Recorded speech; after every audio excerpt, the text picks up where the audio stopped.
If you've heard us talk about the Rio Grande Plan, you've probably heard about qualitative benefits, such as by removing all the railroad crossings downtown and all the lives, lost time, and injuries that would save. We've talked about walkable communities and the importance of having a grand central train station within walking distance of many downtown destinations. We've talked about filling up the space where there's currently only rail yards with space for thousands of new residents and hundreds of businesses, but all of this has been overshadowed by the cost. An official cost estimate of the Rio Grande Plan was performed in 2023 by engineering firm Kimley Horn on behalf of Salt Lake City. The price that they estimated was at least $3 billion with a maximum cost of $5 billion. Now, I agree. These are scary big numbers, but they aren't unreasonable. The freeway reconstruction project that UDOT is about to begin between downtown and Farmington is estimated to cost over $4 billion. And the recent airport reconstruction in Salt Lake City cost over $5 billion, or greater than the highest estimated amount for the Rio Grande Plan. But these kinds of comparisons can only get us so far. It's easy to get people to understand why freeways and airports are worth the billions of tax dollars that we spend on them every year. All you have to do is imagine a world where they don't exist, and then see how much worse our lives would be without them. But right now, we are living in a world without the Rio Grande Plan, and we've all got used to it. Most of our railroad crossings downtown are not grade separated, and we've all just grown used to the lost time and the annual pedestrian fatalities that happen there. We don't have a grand central train station downtown, so we've all gotten used to driving. What we do have is the same east-west barrier that has divided our city for well over 100 years, and we've just come to accept it as a fact of life. The difficulty for the Rio Grande Plan is not getting people to appreciate what life would be like without an infrastructure investment, but instead it is building public trust that these are solvable problems that can be eliminated by building the Rio Grande Plan. So far, our best strategy has been to compare Salt Lake City to other cities, such as Denver and Reno, who have built projects similar to the Rio Grande Plan.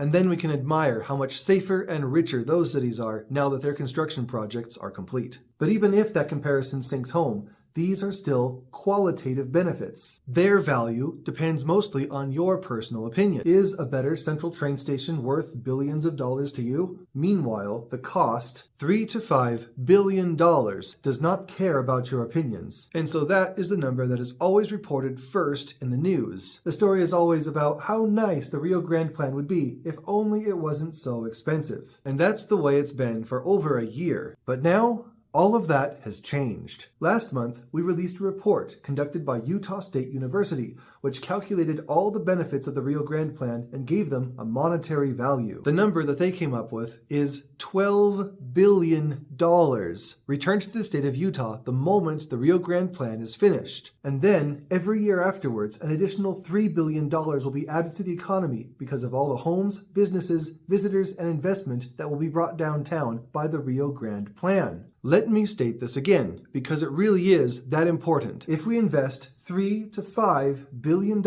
by building the Rio Grande Plan, we will get back $12 billion right away, plus an additional $3 billion annually for as far out as we can project. $12 billion is enough to raise the entire GDP of the state of Utah by 2 percentage points, and all we need to do to get it is to invest the amount that we're already willing to spend on freeway expansion. But how? Where is that money coming from? First, I'll tell you where it's not coming from. Traffic engineers will sometimes play this trick where they calculate how much faster a car will move down a freeway by adding more lanes. Then they multiply that number by the number of cars, and then multiply that number by the average wages in the area. Then they claim that's the amount of money that they are saving taxpayers, even though there is no money. It's just 2 or 3 minutes per person subjected to some very large multipliers. So while we could talk about all the lost time that the Rio Grande Plan will return to the citizens of Salt Lake City, that number is not in this USU report.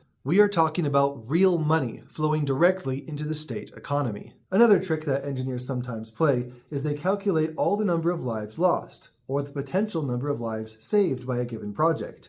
Then they multiply that number by the value of insurance claims and say that that is the dollar amount that they are saving taxpayers. Again, you're not going to find any of that in this report. We are talking about real dollars flowing into the real economy, dollars that someone like you could go out and earn and take home for yourself.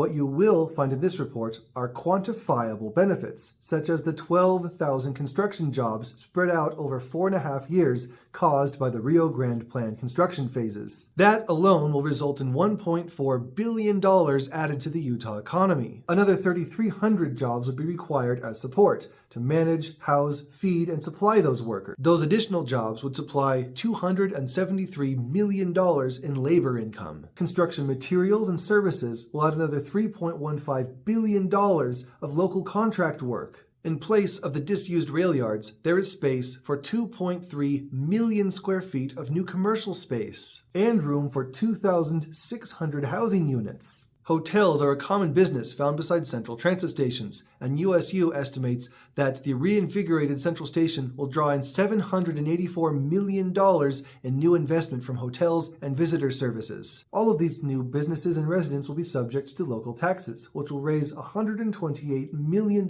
annually for local governments. And once again, that's every year, not just once. I don't have time to go over every line item in this report, but I can say it has been fascinating to watch the USU researchers use and apply their economic tools. The same professional tools that governments and private developers use in their economic projections. All the input data for our report comes from publicly available sources and planning documentation. None of the assumptions in this report are fantastical daydreams or huge stretches. They are all cited, verifiable, and conservative. I invite you to go read this report yourself. It will stand up to any level of professional scrutiny. For years, I and other Via Rio Grande volunteers have staked our personal reputations on the merits of the Rio Grande Plan. Now, other institutions, such as the USU Huntsman School of Business, are putting their professional reputations behind the Rio Grande Plan too. Politicians are joining in now too. It was amazing at the press conference to see representatives of the city, county, and state speak on behalf of the Rio Grande Plan. If you haven't gone back to the video of the press conference speeches by Alejandro Poy, Lori Stringham,